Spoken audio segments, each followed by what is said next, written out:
Les damos la bienvenida a Esto no es un podcast, un espacio, como ustedes saben, en donde conversamos sobre arte. Hace bastante que no grabamos, que no estamos con ustedes, nuestra oyentada que nos estaba reclamando. Volvimos, pero obviamente no volví sola, volví con Romina Panelo, mi colega y amiga que está en las Europas y que nos acompaña siempre en este podcast. ¿Cómo andás, Romy? ¿Todo bien? Hola, ¿todo bien? Claro, imagínate la gente escuchando y decía, ay, pero ¿qué? La otra chica, no viene más.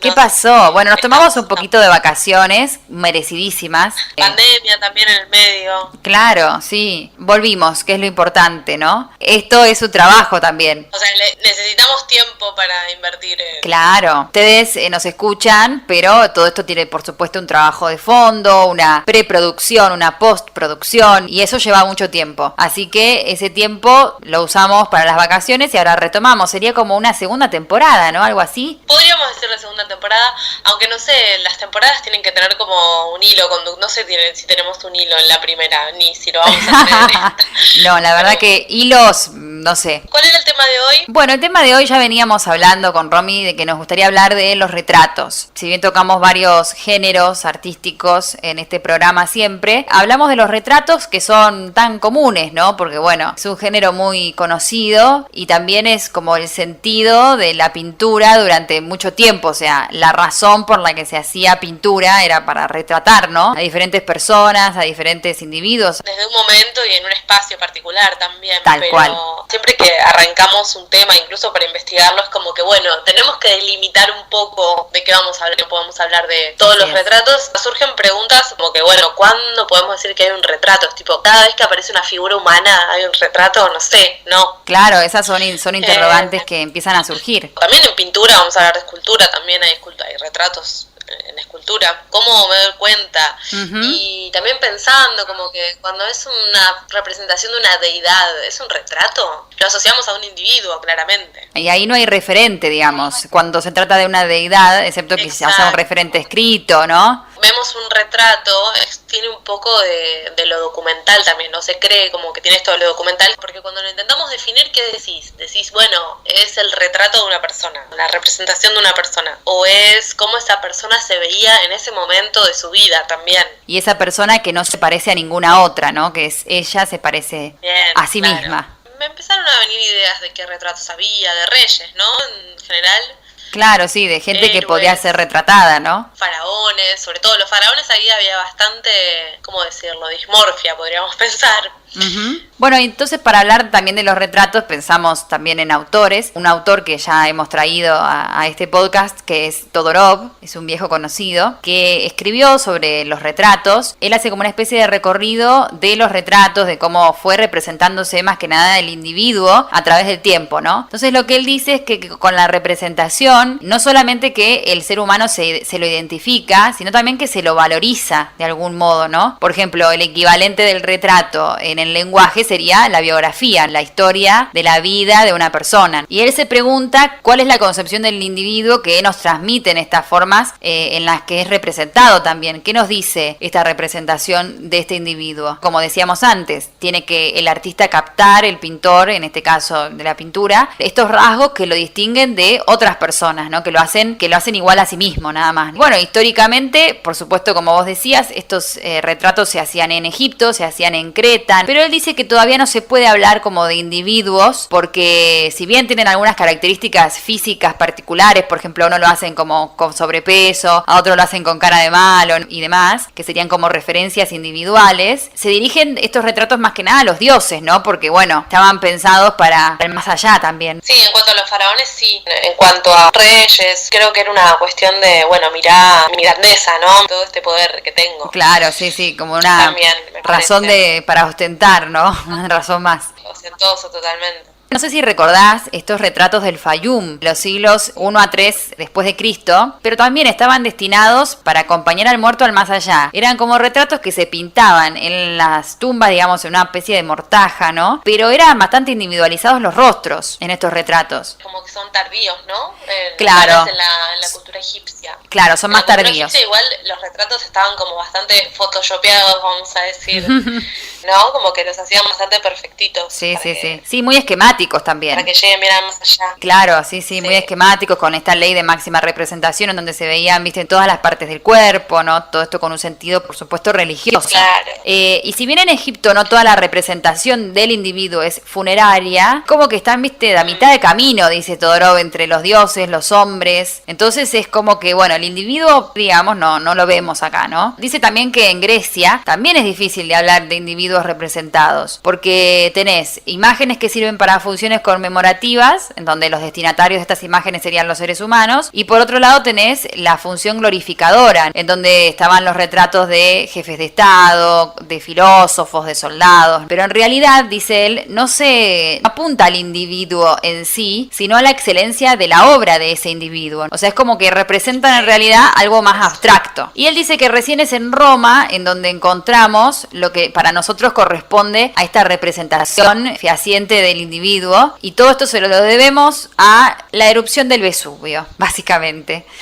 que permitió que conservar estas pinturas y un montón de cosas más. Por eso ahora podemos ver los retratos, ¿no? Y habla de la pintura pompeyana y de un retrato muy conocido, un fresco que hay en una de estas vilas pompeyanas, que se llama el fresco de Terentius Neo y de su esposa, que son una pareja que está retratada ahí en el fresco y son panaderos, o sea, la profesión que ellos tenían era de panaderos. Entonces, este retrato, dice él, está destinado a su propio consumo y, bueno, a las visitas que llegaban a la casa, ¿no? Lo tenían en el cuarto, en la habitación. No eran reyes, no eran semidioses. De hecho, en las manos tienen instrumentos de uso cotidiano que tiene que ver con los instrumentos de su trabajo, ¿no? Y también tienen alta caracterización individual, o sea, uno los ve y tienen rasgos muy particulares, no son esquemáticos, ¿no? Entonces, acá, dice él, ya se puede empezar a hablar de un retrato. Obviamente, también lo que menciona son los retratos de los flamencos. Por ejemplo, recordamos a Van Eyck, son los primeros que hacen retratos individuales de personajes que no ocupan un rango social alto, como decíamos, reyes, soldados, sino que son personas comunes retratadas. Y después, bueno, por supuesto interviene el individuo pintor. Por supuesto que ciertos artistas también se representan en los márgenes de los libros. Por ejemplo, Van Eyck, recordás que firma sus cuadros, se autorrepresenta, o sea, el autorretrato, famoso autorretrato, ¿no? Que casi todos los artistas tienen un autorretrato. Es cierto. Y también hay una práctica ahí de, no sé, intentar,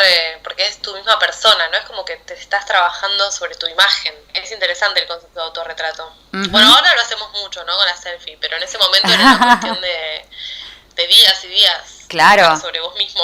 Sí, y mucho mirarse en el espejo, ¿no? Porque los pintores se autorretrataban de ese modo, se autorrepresentaban así mirándose al espejo. Uno de los primeros que vos me mencionaste fue Durero, ¿no? Como el sí, que sí. con esto del autorretrato. Por supuesto, sí, lo que dice Todorov es que la gran ruptura, o sea, es decir, el descubrimiento del individuo se produce en la primera mitad del siglo XV, más que nada en el norte, como decíamos, con los flamencos, en Flandes, Borgoña, en Francia, y que el Renacimiento en realidad no se trata solo de redescubrir esta antigüedad, sino que hay una humanización de lo divino también. Y ahí viene el caso de Durero, cuando él se autorretrataba como si fuera la imagen de Cristo, o sea, para ponerle la cara a Cristo ponía su propia cara, ¿no? Entonces eso también es muy interesante de ver. Lo que dice Todorov, que me pareció que es lo más rescatable y lo más valioso, que la pintura participa activamente en la historia del pensamiento. Cuando él habla de este descubrimiento del individuo, él dice que la pintura formó parte de este descubrimiento de la historia del pensamiento. Dice, cuando Van Eyck hacía lo que hacía, faltaban 100 años para que naciera Erasmo, por ejemplo. Este descubrimiento del individuo se hizo muchísimo antes, dice él, en la pintura. Yo traje algunos retratos también de la misma época en la que empezaste a hablar vos de Todorov, que tiene bastantes puntos en común. Para él también empezó en Flandes esta separación, ¿no?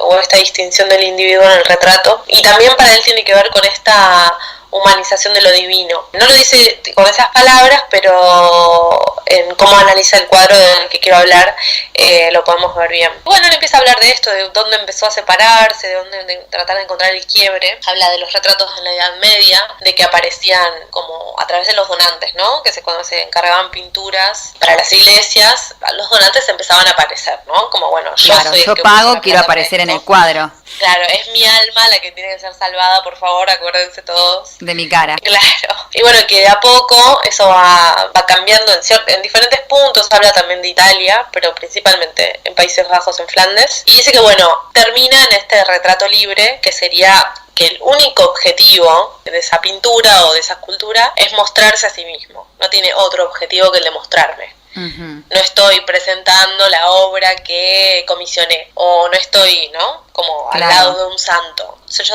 solito y ya basta, ¿no? Sí. Es suficiente. Puro ego, puro ego. Exacto. Y bueno, y acá empieza a hablar de este cuadro que es muy conocido, es muy lindo también, así que, bueno, igual vamos a subir las imágenes a las redes, pero véanlo porque es muy, muy lindo. Se llama La Virgen del Canciller de Rollin, que está en el Louvre. Y bueno, en este cuadro se ve mucho la perspectiva flamenca, ¿no? Que es muy diferente a la italiana. Y lo pintó este señor, Jan Van Eyck, que la verdad que le tendríamos que hacer un episodio especial. Ay, sí, por favor, sí. La respuesta es sí, porque es muy rico todo lo que él hace. Hay mucho jugo para sacarle a Van Eyck, tenemos que tener un episodio aparte de Van Eyck, y listo. Sí, es tipo Caravaggio. Uh-huh. Bueno, lo llamaban el maestro de brujas, por ejemplo, ¿no? Porque él trabajó mayormente en brujas en Bélgica, lo que sería hoy Bélgica. Él hacía polípticos, que son como dípticos, ¿no? Como que estas ventanitas de madera, ¿no? Que se abrían y cerraban durante las misas, durante las ceremonias. Y él habla de este cuadro, La Virgen del Canciller de Roland, que es muy peculiar, o sea, él lo encuentra peculiar en cuanto a retrato, porque el donante, que sería el canciller, sí, el que paga para que se haga la obra, está sentado al lado de la Virgen María, digamos, en un mismo nivel, y están como en esta situación cotidiana, ¿no? Adentro como en un balcón, en una galería, o en una habitación donde la ventana es muy grande, y atrás se ve la ciudad, que sería esta ciudad de Roland. El canciller se estaría mostrando con la ciudad y con la Virgen en un mismo nivel humano. Claro, es el equivalente de aquel entonces de sacarse una foto con una celebridad, ¿no? Con un jefe de Estado. Una foto con Trump. Claro, una fotito con el jefe de Estado, o yo estuve acá con esta persona, mira quién conozco, o cuando vas a esos lugares, viste, pasa mucho en las pizzerías porteñas, no sé si notaste, que hay muchas fotos de gente famosa que fue a la pizzería, ¿no? Que conoció el lugar, bueno, lo mismo, aparte pero...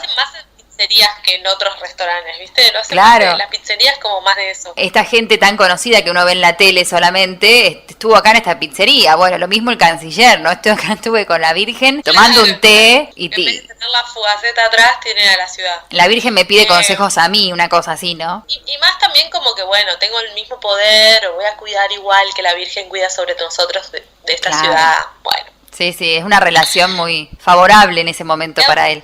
En Italia también están los retratos múltiples, que tienen la misma vuelta, digamos, como mostrarme a mí con un personaje bíblico en una situación cotidiana o actual, ¿no? De ese momento, de contemporánea al Renacimiento, por ejemplo. Por ejemplo, los retratos que hacía Botticelli de los Medici, hay uno muy conocido que es La Adoración de los Magos, de Botticelli, que está toda la familia de los Medici, básicamente. Está toda la prole ahí y están presenciando el nacimiento de Jesús, o sea, ni más ni menos.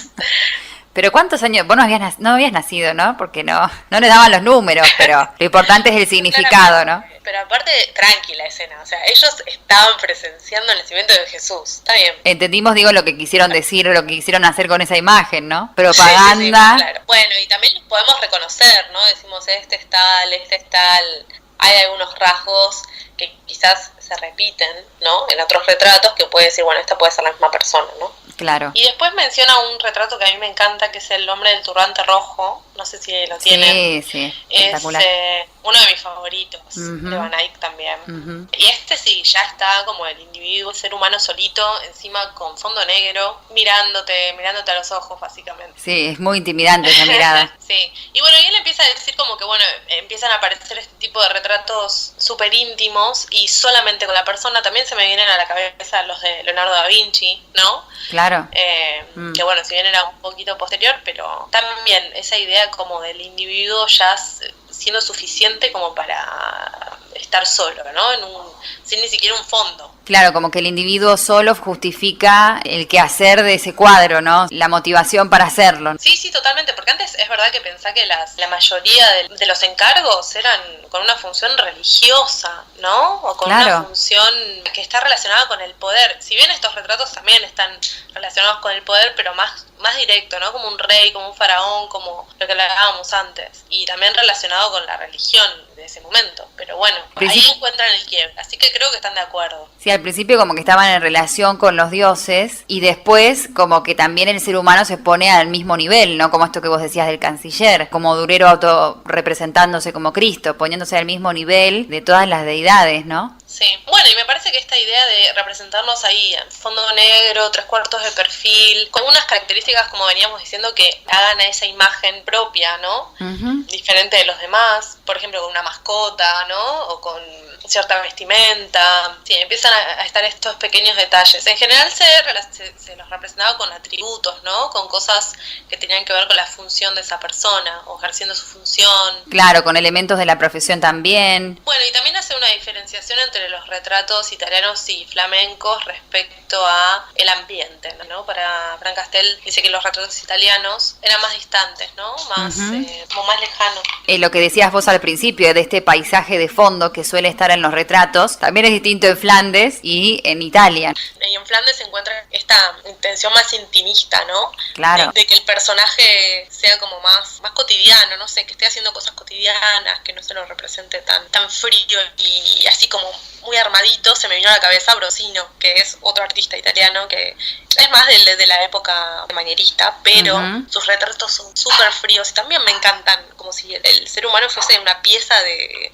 decoración, ¿no? O sea, sí. Están presentados así. Claro, están presentados como si los humanos fueran una especie de esculturas, ¿no? Con ese color también. Exacto, como una pieza de colección, diría yo. Claro, sí, y aparte el color, de ese color marmóreo que le daba a las pieles, como que también contribuye a esa idea, ¿no? Tremendo, los tienen que ver.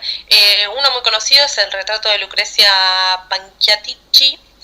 Y después tiene el de Leonor Álvarez de Toledo y su hijo, este también está muy bueno, porque además toda la expresión que se ahorra en la cara, en el rostro, se la pone a las telas y a las joyas. O sea, impresionante, de una forma increíble. Sí, el nivel de detalle de esas telas, de esos brocados. Sí, es tremendo, es muy, muy bello. Y bueno, y acá también cómo se presenta, ¿no? Cada uno, y también podemos decir el estilo del artista, ¿no? Pero sí. Bueno, y Fran Castel también encuentra que a finales del siglo XV también ya que el ser humano deja de retratarse tanto como objeto o en lugares cotidianos y empiezan a ver otras características. Acá dice algo re interesante sobre la mujer, ¿no? Sobre los retratos de mujeres. Sí. Que antes eran muy armados, muy, muy hieráticos, ¿no? Sí. Y a partir del siglo XVI se le empieza a dar más importancia a los velos, a los cabellos. Eso, bueno, Botticelli nos hace pensar mucho en eso, ¿no? No es tanto un objeto precioso, sino como que se pone en valor lo ligero, su ligereza, su gracia, sobre todo, ¿no? Y eso se revé también. Claro, como que ya no está sentadita posando para el pintor, sino que también adopta otras posturas, está haciendo otras cosas. Sí,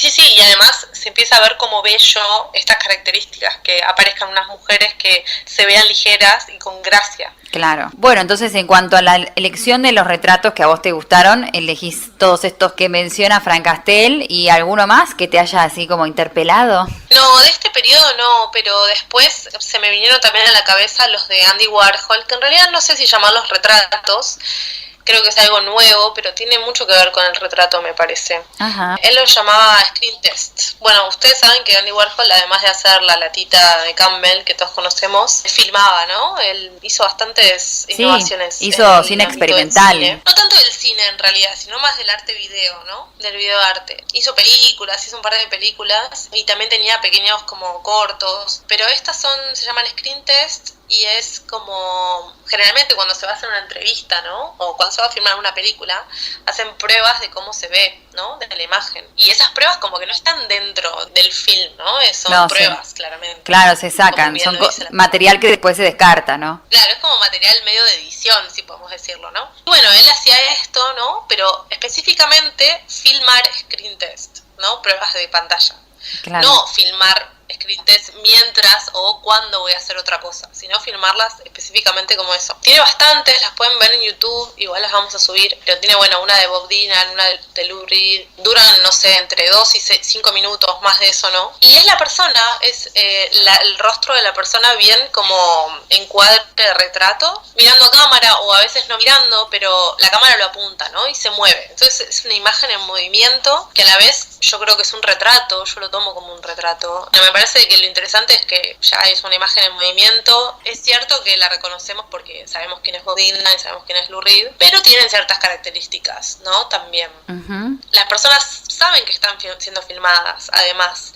Me parece copado este límite que es muy difuso porque vos no estás en personaje porque nadie dijo acción todavía, ¿no? Uh-huh. No estás en personaje, pero estás siendo filmado. O sea, hay un momento en el que estás como ni dentro de este personaje que va a ser filmado, va a ser entrevistado, ni del todo por fuera. Claro, es como una preparación, ¿no? Que te estás preparando para representar ese personaje, pero a la vez sabes que ya están empezando a filmar, entonces hay como un mix de ambas cosas ahí. Exacto. Por eso digo que es como un límite, ¿no? Es como un borde raro. Claro, claro. No hacen lo que están haciendo a diario, están yendo a una entrevista, por ejemplo, o están yendo a filmar una peli. Me parece interesante ese huequito que encontró Warhol ahí. Y por otro lado me parece interesante también el dispositivo, ¿no? Que no eran cosas para ser mostradas en el cine, sino que eran o entrevistas o cosas más televisivas. Claro. Y bueno, ya hemos hablado del dispositivo televisión, ¿no? Y su carga simbólica. Y además el dispositivo de televisión hace que la imagen circule, se repita y se desplace, ¿no? De otras formas que cuando es cine. Sí, obvio. Entonces también es como ese retrato de esa persona en todo este contexto, ¿no? En toda esta situación. Yo las que encontré en YouTube tienen audio. Yo recomendaría que le saquen el volumen cuando las vean porque es mucho más interesante. Aparte la gente que lo edita le pone un audio que andás a ver. Pero es muy interesante poner en silencio y ver cómo esa persona se mueve. Nada, es como cuando mirás a alguien fijo mucho tiempo, ¿no? Medio incómodo. No, pero bueno, se trata de Bob Dylan. Yo que lo adoro, voy a mirarlo mucho. Bueno, un rato sí. Estaba joven, lindo. Su mejor momento en los 60, con esos rulos. Su mejor momento. Total. Sí, bueno, es medio como perturbador verlo fijo, ¿no? Pues con un deseo bastante inquietante, pero lo haremos. Bueno, es que también eso es interesante porque vos a alguien en vivo no lo mirás así de fijo porque pareces un loco. Claro.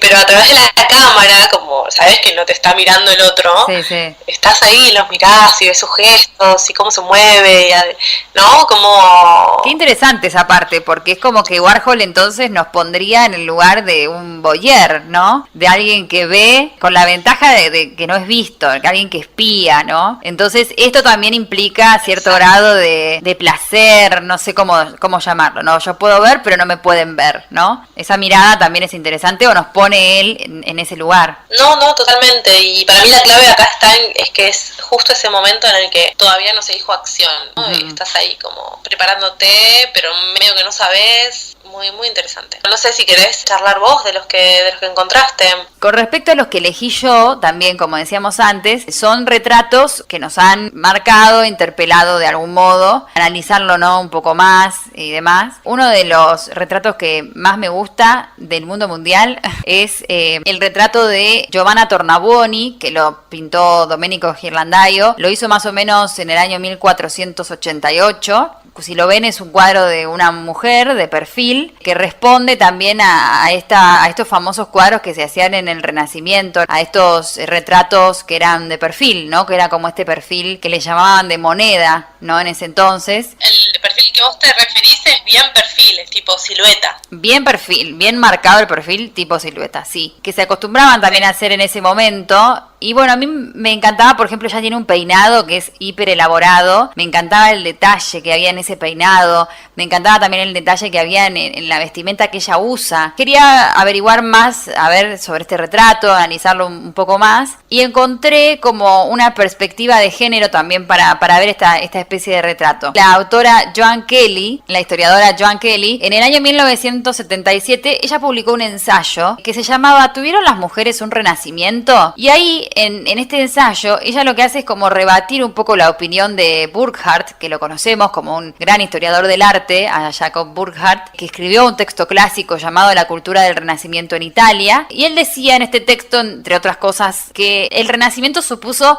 una mejora general de las condiciones de vida tanto para hombres como para mujeres, ¿no? Pero la autora, Kelly, lo que dice es que hay una creciente complejidad de las relaciones económicas en estos siglos. Y esto hizo que las mujeres perdieran también progresivamente el control legal de estas propiedades que poseían. Lo que hacía que las mujeres se sumieran en una merma de su estatus, de la autonomía. Pero, sin embargo, la historia del arte oficial como que sí permaneció aferrada a esta visión optimista de Burckhardt del Renacimiento como una época de gran prosperidad, como el nacimiento de este individualismo moderno, ¿no? Bueno, el tema es cómo era para las mujeres en ese momento. Como decíamos, este retrato era muy común en la Florencia del 480, ¿no? Que es el modelo del retratado de perfil, que como decíamos estaba inspirado en la medalla clásica. Entonces, esta tipología retratística ha sido interpretada a lo largo del tiempo como la exaltación de la virtud y del culto a la individualidad que eran característicos de esta nueva sociedad florentina que estaba emergiendo en ese momento. También creo que retomando un poco el modelo, en la moneda aparecía el emperador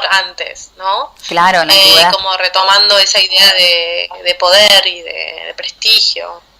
Sí, sí, por supuesto, siempre manteniendo esa idea. Hasta 1440, más o menos, todos los retratos florentinos de perfil que llegaron hasta nosotros son masculinos. Entonces, hacia esa fecha, el modelo del retrato de perfil empieza a utilizarse para inmortalizar a las mujeres, ¿no? Y en torno a 1450, más o menos, se impone para los varones otro tipo de retrato de 3/4 de perfil, que lo que hace es que permite apreciar mucho mejor el rostro de la persona retratada. Pero la fórmula del retrato de perfil se mantiene en el caso de las mujeres. Entonces es necesario esperar hasta el año 1470 para que cambie el modelo dominante de este retrato femenino. Entonces a partir de ese momento más o menos son retratadas, a veces mujeres también mayores, de manera tal que se vuelven hacia el espectador y también suelen aparecer vestidas de forma menos ostentosa que en los primeros retratos de perfil. Pero como que hasta que se la representó de ese modo tardaron unos años, ¿no? También creo que tiene que ver con esto que hablábamos de... Se empieza a ver a la mujer como portadora de otros valores. Claro. ¿No? Sí, como sí. de los que hablamos antes, que tiene que ser ligera, con gracia, un movimiento ondulado.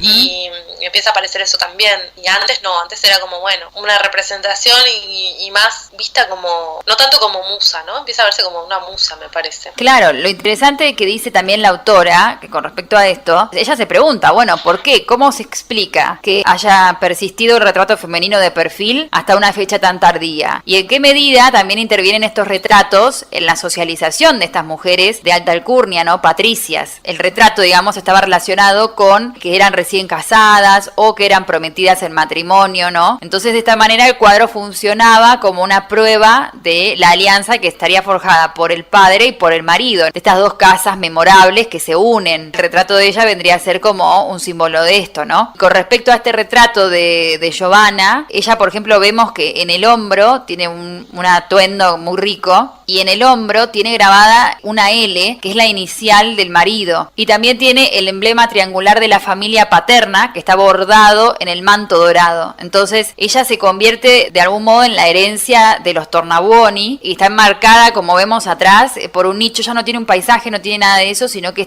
tiene como una especie de mueble de madera, ¿no? Como que la enmarca, que es una especie de biblioteca. Y ella lo que hace es que en este momento se está transformando como en un signo, ¿no? En un ornamento también, en un ornamento familiar. Y esta fórmula del retrato de perfil, con esta estructura, como decíamos, estática, impersonal, también refuerza el carácter idealizado y el contenido del cuadro, esta naturaleza decorativa que tenía la tipología de perfil y también una capacidad de no hacerlo tan individual, ¿no? Al modelo, sino como de idealizarlo un poco más. Y esta fórmula se convirtió en una fórmula convencional especialmente apropiada para también deificar a estas damas florentinas. Florentinas. Así que este cuadro sería un ejemplo de todo eso, ¿no? También había leído que el mismo año que pintaron el cuadro, Giovanna falleció. Una la ve tan ideal, tan perfecta, ¿no? Tan joven, que bueno, también tiene como una cuota ahí de lástima por esta pobre chica que falleció el mismo año. También las vestimentas, o sea, las damas florentinas en realidad no podían usar estas vestimentas ostentosas como las vemos en los retratos todos los días, porque ellas tenían que manejar todavía el decoro. Ellas debían ser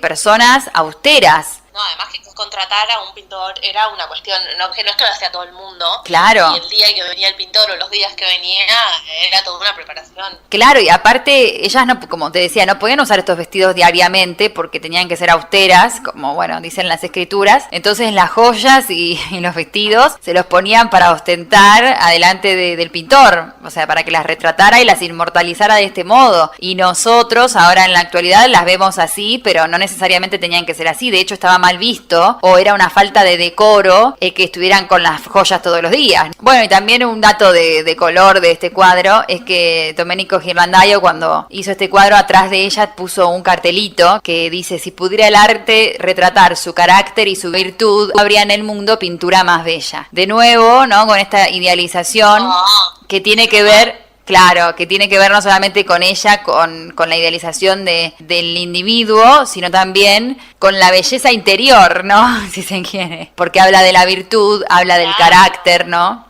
Sí, también que esa belleza interior se refleja en el exterior, ¿no? Sí. Claro. Sí. Sí, bueno, es un cuadro que me parece bellísimo. Ese traje tiene, el estampado es espectacular. Por supuesto que tiene todos estos mecanismos atrás, ¿no? Que yo mencioné al principio, lo de la inicial, el escudo de la familia, ¿no? Esto que está retratada como una esposa trofeo de algún modo también, esta pérdida de la individualidad también de ella, otorgándole esta idealización exacerbada, ¿no? Y bueno, también creo que tiene que ver con, más allá del proceso de reconocimiento del individuo de sí mismo y de que eso se ve en la pintura o haya sido a través de la pintura, creo que también se hacían retratos para la posteridad, ¿no? Entonces también era pensar cómo quiero que me vean, con qué quiero que me vean, ¿no? Cómo quiero mostrarme para mi descendencia o lo que sea.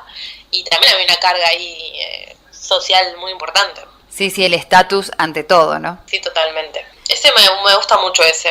Y bueno, otro también que me pareció, que en realidad uno lo ve y resulta bastante inquietante a este retrato que vi también hace muchos años, por primera vez. Cuando uno ve un retrato se pregunta quién es la persona, quién es el retratado, todo eso es inevitable pensarlo, ¿no? O imaginárselo. ¿Quién lo retrataron? Claro. Hay un cuadro que a mí también me gusta mucho, que lo elegí en este momento, como decíamos antes, obviamente que todos los artistas seguramente hicieron un retrato en algún momento de sus carreras, pero que no vamos a hablar de todos los del mundo, sino solamente de los que a nosotras nos agradan o de los que queremos hablar en particular por alguna cuestión. Y bueno, este retrato se llama Young Girl in the Park, es del año 1957 y es del artista Tsuruharu Fujita, que el nombre cristiano, porque él después al final de su vida se convirtió al cristianismo, este artista japonés, se llamó Leonard Fujita y se formó en la Academia Imperial de las Bellas Artes en Tokio. Esto fue a principios del siglo XX, entre 1906 y 1910. Es muy interesante, datos sobre este artista, es que fue a París, donde él se relaciona con estos famosos pintores malditos, ¿no? Entre los que se encontraban Modigliani, Soutin, ¿no? Que seguramente les suena. Y se empezó a interesar por los retratos, por las naturalezas muertas, también por desnudos femeninos. Y este cuadro también es como que tiene algo de similar con el que vos mencionabas al principio, Romy, de este hombre que nos está mirando, ¿no? Qué loco cuando te mira el cuadro a vos, qué enigmático. Entonces, en esto pasa lo mismo, está representada una niña. Me encanta que hayas elegido a este artista porque es muy bueno. Yo fui a ver una muestra de él. No me dejaron entrar con una cámara, no me dejaban sacar fotos, estaban súper estrictos. Sacabas el celular y estaban ahí encima tuyo. Sí. Pero es muy increíble lo que hace. Además tiene muchas pinturas con gatitos. Sí, tiene un montón. Perdón, sí. Sí, no. Aparte, de hecho, la nena de este cuadro, la niña, tiene un gatito en su falda. Es muy importante el gatito en este momento porque el gatito tiene una expresión rara, ¿no te parece? Sí, además, sí, los gatitos tienen mucha expresión también. Claro. Son hermosos. Después también pinta algunos jugando, que eso tienen que tener cuidado porque este pintor, la obra de este pintor es muy cara. Y si ustedes tienen un boceto de algún cuadrito que dicen, ay, lo conseguí en alguna subasta, así, conseguí este gatito tan tierno que está a medio terminar, puede ser de este hombre, así que guárdenlo, porque puede salir muchos dólares. No sé, yo dudo poder encontrar esto en mi familia, la verdad. Y uno nunca sabe, ¿no? Parece que sí, que hubo un caso de gente que encontró cuadros de él. Me llama mucho la atención el ambiente también que tiene, ¿no? Porque ella tiene un fondo que atrás hay una especie de carrusel y un bosque. O sea, es raro el lugar también, porque es un parque, pero es un parque antiguo, ¿no? Con esta calecita, con estas personas que están atrás. Y ella está con un sombrero divino, con flores, un vestido también muy lindo. Está rodeada de rosas y está mirando al espectador. Es un cuadro enigmático también y medio perturbador, porque los ojos que él siempre hacía en estas niñas eran medio perturbadores, ¿no? Es una mirada extraña y ella es una niña extraña. A ver, me encanta el cuadro, ¿no? Porque me encanta en el sentido de encantamiento, ¿no? Esa mirada que ella tiene con la que nos interpela es también muy, muy inquisidora, no sé, es algo que es muy interesante de ver. En su obra en particular, él lo que hace de algún modo es fusionar esta herencia que él tiene oriental, este estilo oriental y lo occidental, ¿no? Él también era muy conocido por usar muchos contornos, ¿no? Como darle mucha importancia a la línea y a diversas técnicas de tinta también. De hecho, si vemos el cuadro, la línea tiene un gran protagonismo y después como que él introduce el color. Y las chicas jóvenes también son temas populares en estas pinturas de los japoneses, o sea, la inocencia, la juventud, son los temas que predominan en estas obras. Y esta obra es un ejemplo de estas. Parece que cuando Fujita pintó este cuadro, lo hizo a los 70 años más o menos. Entonces, como decía, se pintaron primero las pinceladas así bien precisas, bien lineales, y después los colores se agregaron muchísimo más tarde. Y también vemos estos colores y estos detalles de fondo, como decía, los visitantes del parque, ¿no? Y si bien el escenario que él retrata es París, es como que tiene todavía esa influencia, ¿no? De esta caligrafía oriental. Se puede ver en esta obra. No, sí, totalmente. También lo veo en la paleta de colores, ¿no te parece? Sí, también. Es como una tonalidad blanca todo. Esto de la línea negra está muy presente en el arte oriental. Y creo que la tonalidad blanca también me recuerda a los vacíos, ¿no? A los vacíos en el papel en el que pintan los japoneses. Me gusta. Sí. Y el rojo también, viste que tiene protagonismo ahí el rojo en el cuadro. El rojo y las texturas, viste que tiene mucho con textura de telas. Claro, sí, la textura del vestido. Y bueno, es un ejemplo de lo que hacía también este artista. Si buscan más cuadros de él, van a ver también otras niñas muy similares a estas y más gatitos. Así que es bueno buscar su obra también. Los gatitos es espectacular. Pinta muchos gatitos. Siempre hace gatitos. Me acuerdo que cuando lo fui a ver dije, ¡ay, qué lindo todo! Te comprarías uno de Fujita. Totalmente, si fuese ahí mega multimillonaria y tuviese que lavar dinero. Tal cual. Y aparte, él parece que hizo mucha obra en su vida. Es muy prolífico, ¿no? Pero tampoco vemos que hay tanta en los museos. Eso significa que hay mucha obra de él en colecciones privadas. Yo la muestra que fui a ver era en la Embajada de Japón, de hecho, y había mucha obra, pero no estaba tan dada a conocer, ¿no? Como que fui porque veo que la busqué. Claro. Bueno, no, y la anécdota es que en los años 90 parece que una pareja llevó una pintura en un show que se llamaba Antiques Road Show, que era un programa de televisión en donde la gente llevaba sus posesiones, no sé, pinturas, porcelanas que tenía en la casa, para que los expertos les digan a ver si eso valía algo o no. Y parece que esta pareja llevó un cuadro de gatitos que resultó ser de Fujita y que valía alrededor de $85,000. ¡Ay! ¡Qué buena suerte! Claro, así que bueno, si alguna vez también encuentran así cuadros de gatitos, encima los pinta jugando, ¿no? En diversas posturas, es muy lindo. Pero bueno, este cuadro en particular también lo es. Otro retrato que a mí me encanta, pero bueno, tiene que ver también con esta ternura, ¿no? De los animales y demás, es el retrato de Dama con unicornio de Rafael, que está en este momento en Roma, en la Galería Borghese, y si vas a Roma lo vas a poder verlo. En realidad la obra es como que está construida sobre este esquema como si fuera la Gioconda, ¿no? Que es el retrato de la mujer con el paisaje detrás, el tema de la moda de este vestido, ¿no? Que es escotado, que deja ver partecitas del hombro y demás. Parece que en el inventario este retrato aparece como Santa Catalina de Perugino, pero parece que en el siglo XVI lo que hicieron fue que le añadieron una rueda y un velo, como si fuera Santa Catalina, que son los atributos de ella. Tras la restauración de este cuadro, se la puso como en relación con un dibujo que tenían de tinta, y parece que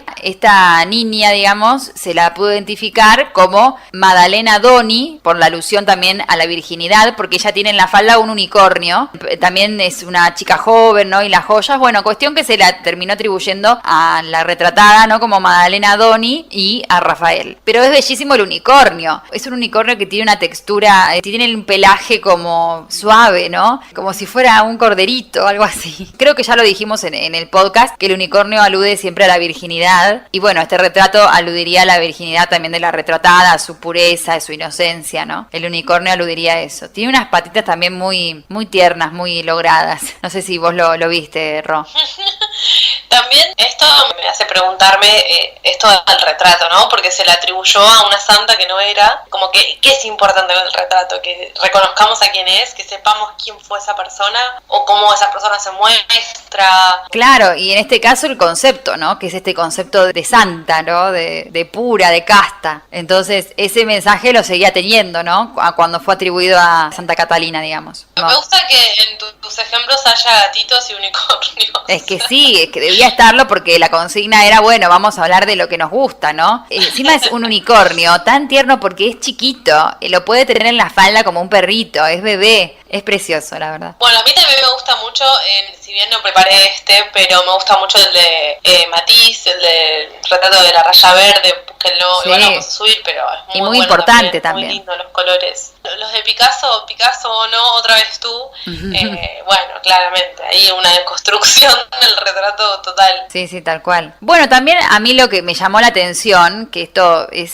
bastante humano, pero a la vez medio atípico, ¿no? Es el tema de los pintores retratando a la muerte, o sea, retratando gente muerta. Es la idea del retrato póstumo, ¿no? Que también tiene que ver con esta preocupación que invadió al ser humano desde que el individuo fue consciente de su muerte y de la de los demás. Me acuerdo el caso de Monet, que él lo que hace es que cuando su esposa fallece, le llaman la atención muchísimo los colores que ella va adquiriendo con la muerte, ¿no? Entonces la pinta al instante de que haya fallecido, la retrata, ¿no? O sea, hace un retrato pero póstumo. O sea, un obsesivo, o sea, tu mujer te está muriendo y vos estás pensando en pintarla para un poco. Sí, es como, es muy obsesivo del color, ¿no? De los colores, de la luz y de cómo la luz incide, ¿no? En estas superficies de este ser humano, en este momento tan particular de la muerte. Lo que intenta de algún modo captar esta imagen es como un breve tiempo de este cuerpo que en realidad se está yendo, ¿no? Entonces es como que se pretende captar esta inmortalidad de estos retratados. Esto se venía viendo en, por ejemplo, en las máscaras mortuorias, ¿no? En Roma, sí. Claro, sí, con esta... Bastante.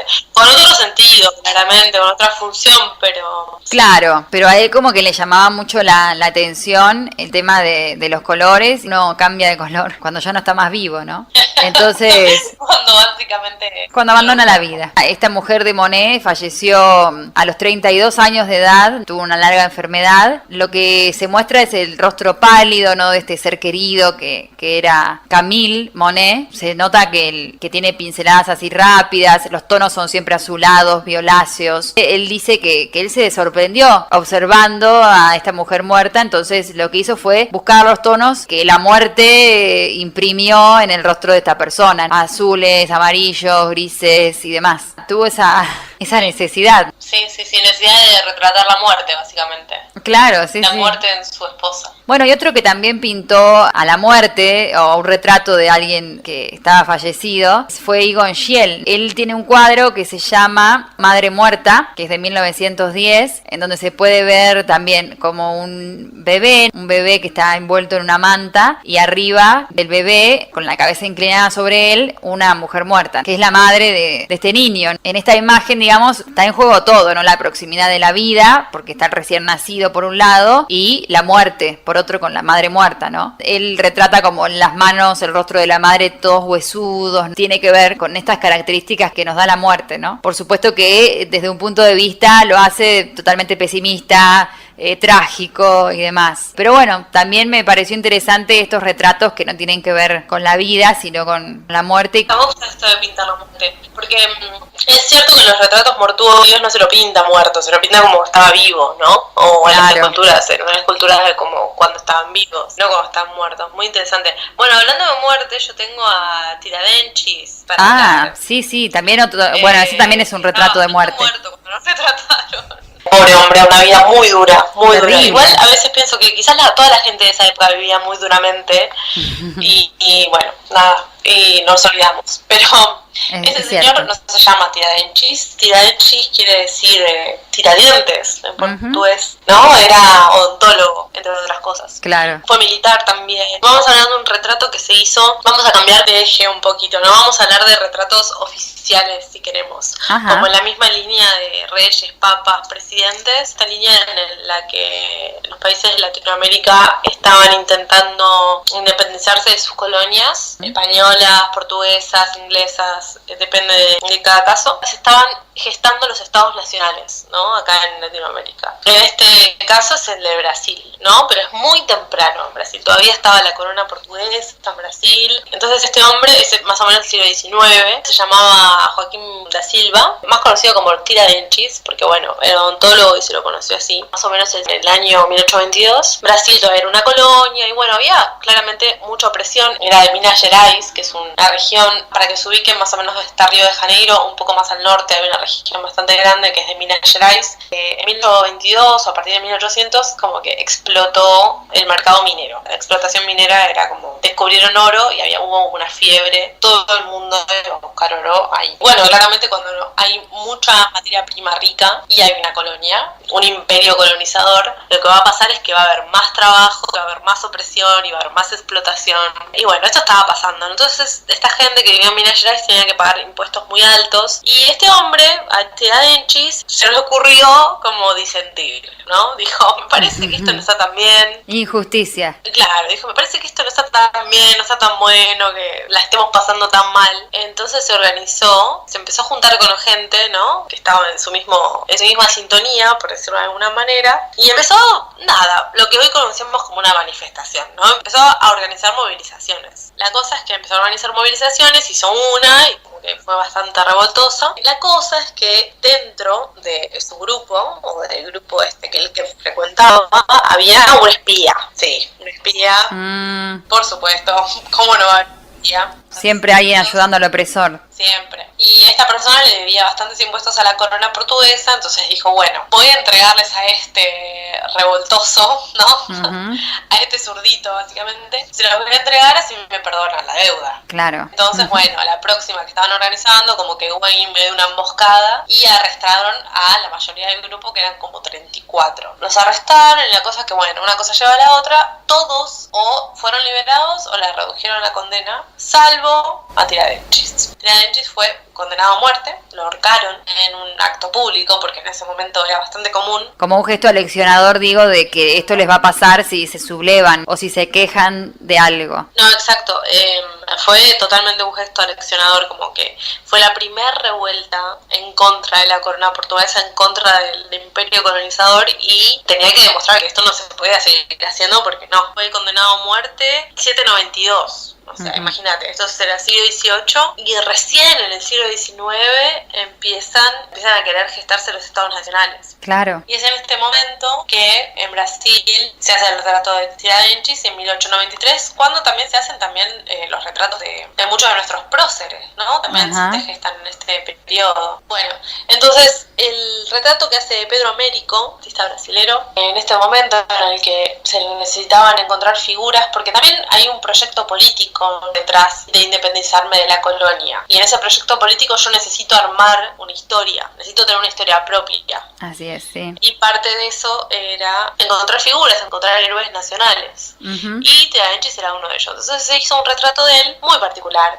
Pedro Américo eligió un momento momento bastante traumático, que fue cuando lo matan, ¿no? A Tiradentes lo cuelgan y después lo descuartizan muy fuerte. Y lo exhiben Entonces, también. Pedro Américo hace este cuadro que es increíble y lo exhiben por todo. Claro, él fue descuartizado en Río de Janeiro. Estaba preso ahí y fue colgado y descuartizado después en la plaza principal. No, tremendo. ¿Cuánta violencia? Era bastante común, hacer esto. Era bastante común hacer esto en ese momento. Se lo hacía con cualquier condenado a muerte, digamos. Claro, sí, crudísimo. En este caso, como era un grupo, era considerado una transición a la corona, era muy importante aleccionar. Sí, sí. Yo me acuerdo la primera vez que vi ese cuadro que mencionás, como que es una pila de carne, o sea, no se ve, no se distingue. Digo, ¿pero qué es eso? Me acuerdo que yo estaba de lejos, no entendía qué era lo que había ahí, porque veía una pierna, es una imagen crudísima. No, claro, cuando la primera vez que lo vemos es como que no entendés muy bien qué está pasando en el cuadro. Es que no esperás ver eso.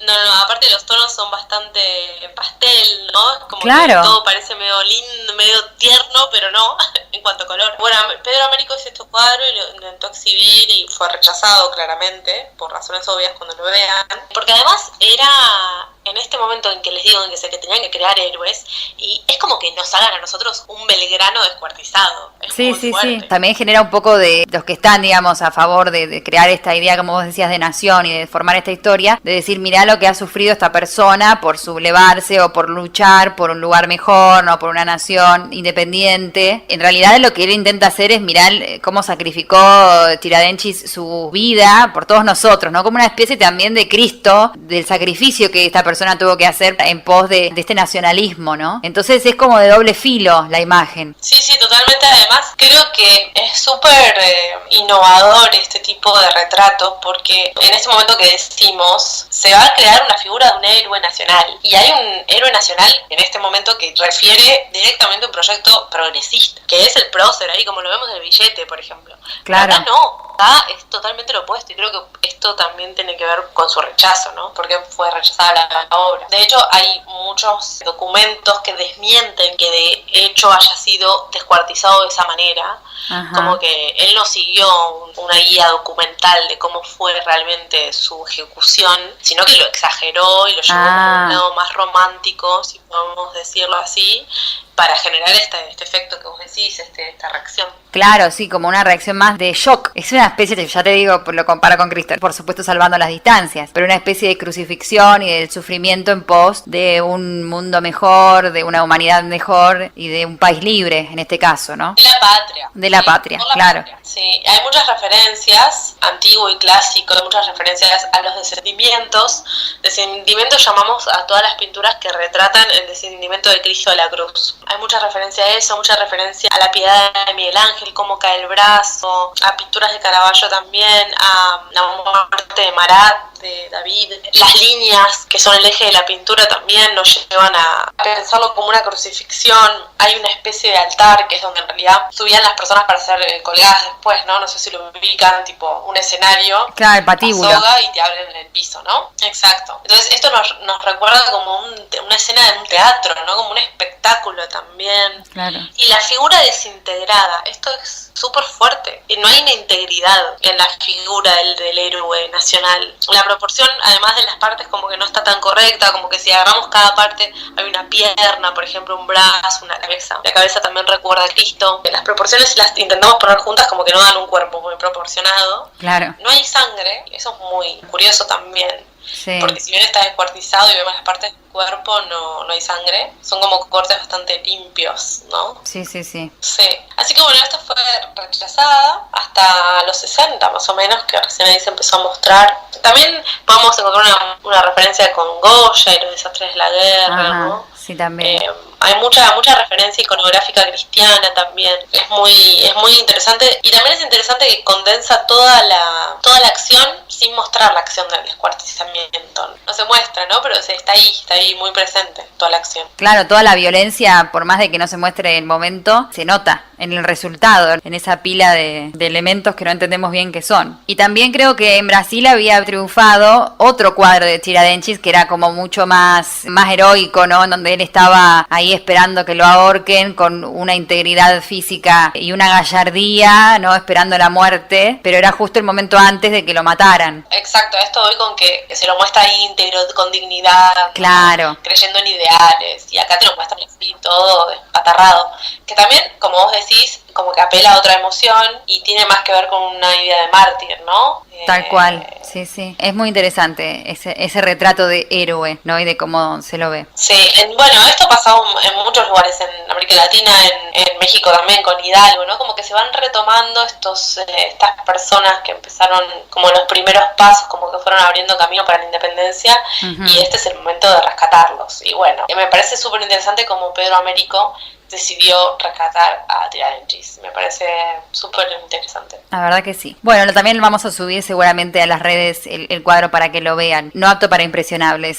Como última observación, me gustaría hablar de algunos retratos que no tienen mucho que ver con el convencional, el retrato convencional, que tiene que ver con los retratos que se hacían más o menos a principios del siglo XX, más o menos 1926 y demás, en estos años 20, más puntualmente en este estilo de la nueva objetividad. Obviamente que, como decíamos desde el principio, es un género, el retrato por excelencia, de la individualidad burguesa, ¿no? Es como que se forma ahí algo mágico que está formado por este exceso de detalle y demás. Y bueno, y un artista puntual con un cuadro que me gustaría rescatar es a Otto Dix con su cuadro El retrato de la periodista Sylvia von Harden. Bueno, este retrato también es de un periodo en el que el artista se interesa más que nada por la humanidad, ¿no? Por el hombre. Entonces lo que hace es que busca las personalidades que son distintivas de su tiempo, de algún modo. Entonces lo que él logra en alguna de estas obras es crear el retrato de esta sociedad urbana de los años 20, ¿no? Entonces, bueno, en el caso de esta periodista, por ejemplo, la representa, era una periodista muy conocida en esa época, con un corte de pelo hacia la garzón, también tiene la boca muy roja, muy maquillada, un monóculo en el ojo derecho, o sea, fumando, tomando algo, ¿no? Una copa. Y el contexto en el que está la modelo es en un café que era el punto de encuentro de estos intelectuales y artistas de Berlín del periodo de entreguerra. Y bueno, es un retrato, por supuesto, muy objetivo, es como una especie también de caricatura, ¿no? Es medio caricaturesco y te muestra de algún modo esta sociedad de ese momento, ¿no? Entonces eso me pareció también interesante de ver, de cómo retrataba Otto Dix a sus modelos. Tiene varios retratos también que tienen que ver con esta individualidad, ¿no? Y con esta, si se quiere, como caricaturización, ¿no? De la persona. También tienen mucho protagonismo las manos. A mí lo que me generan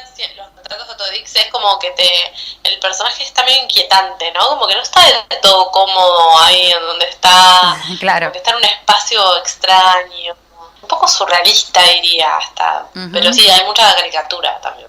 Sí, aparte las manos son como si fueran, en este caso de la periodista esta en particular, son como garras, ¿no? Tiene las manos enormes y le da casi el mismo protagonismo a las manos que al rostro, de algún modo. Resulta un poco grotesco también.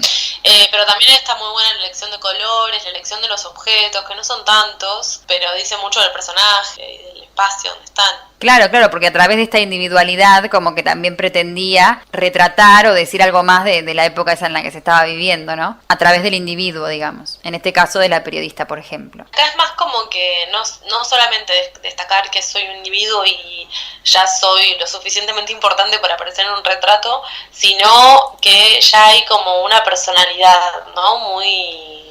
Claro, una personalidad muy marcada. Asociada a los objetos, ¿no? Sí, tal cual.